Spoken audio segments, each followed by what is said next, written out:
Sir ஐயா வணக்கம். Mister Dandapani sir ஒரு பிஜேபியில் இருக்கிறது ஒரு நல்ல பேச்சாளர் சார். உங்களுக்கு ஏன் மோடி பிடிக்கும்?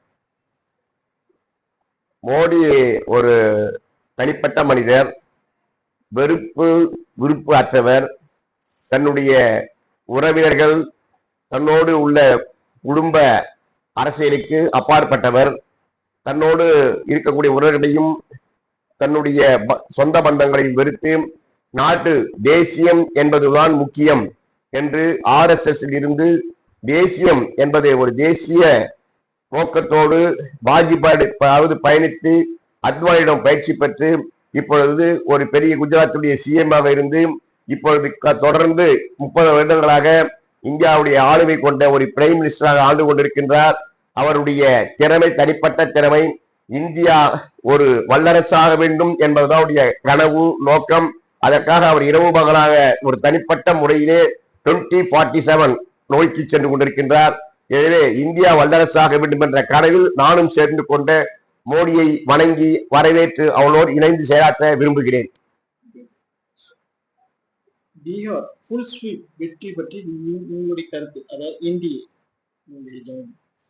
பீகார்ல பிஜேபி NDA கூட்டணி மொத்தமே ஸ்வீச் பண்ணிருப்பாங்க. ஏன்னு கேட்டா மோடியை விரும்பாத இந்தியர்களே மோடியை எல்லாரும் விரும்புறாங்க. இந்தியாவுடைய இப்ப அனைத்து இந்தியாவுடைய 140 கோடி மக்களும் மோடி மோடி மோடி மோடி என்று வாயார வாழ்த்துகிறார்கள்.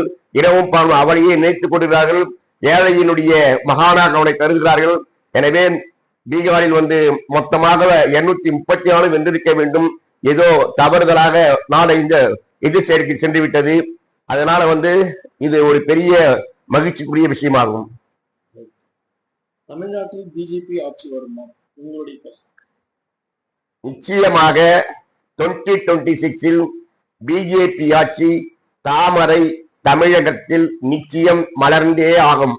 அப்படி மலர வேண்டும் என்பதற்காகத்தான் நம்முடைய பாரத பிரதமர் மோடி அவர்கள் தன்னுடைய சுயநலங்களை மறந்து துறந்து தேசியம் என்ற ஒரே கோட்பாட்டில் தமிழகமும் இணைய வேண்டும், தேசியத்தில் வர வேண்டும் என்று பாடுபட்டுக் கொண்டிருக்கின்றார். அவருடைய அயராத உழைப்பு நிச்சயம் தாமரை தமிழ்நாட்டிலே மலர்ந்து பிஜேபி ஆட்சி அமைக்குவதில் எந்த விதமான ஐயமும் இல்லை என கூறிக்கொண்டு முடித்துக் கொள்கின்றேன்.